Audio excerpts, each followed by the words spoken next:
అండి అందరికీ welcome back to another video. ఈ వీకెండ్ స్పెషల్ రొయ్యల గోంగూర చూపించబోతున్నానండి। టేస్ట్ చాలా బాగుంటుంది, మరి ఎలాగో చూసేద్దాం। దీనికోసం కేజీన్నర దాకా చిట్టి రొయ్యలు తీసుకొని నీట్గా క్లీన్ చేసేసుకొని వాష్ చేసుకోవాలి।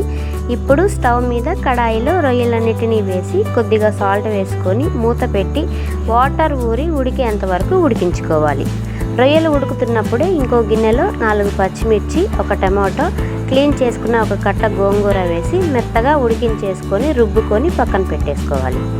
ఈలోపు రొయ్యలు కూడా చక్కగా ఉడికిపోయి ఉంటాయండి। ఈ పక్కకు తీసేసి స్టవ్ మీద కడాయి పెట్టుకొని 1/2 కప్పు వరకు ఆయిల్ వేసుకొని తరిగిన ఉల్లిపాయ ముక్కలు, 2 పచ్చిమిర్చి, ఒక రెమ్మ కరివేపాకు వేసి ఆనియన్స్ని మంచిగా వేయించుకోవాలి।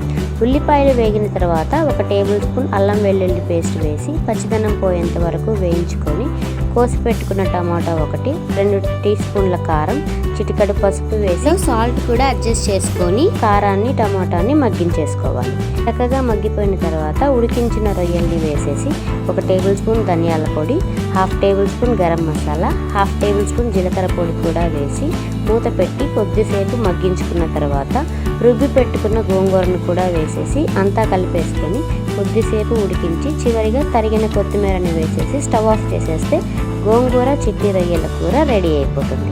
కొత్తిమీర కాస్త ఎక్కువ వేసుకుంటే చాలా టేస్ట్గా ఉంటుందండి। మరి ఈ వీకెండ్ మీరు కూడా ట్రై చేసేయండి। వీడియో నచ్చితే లైక్ చేసి ఛానల్ని సబ్స్క్రైబ్ చేసుకోండి।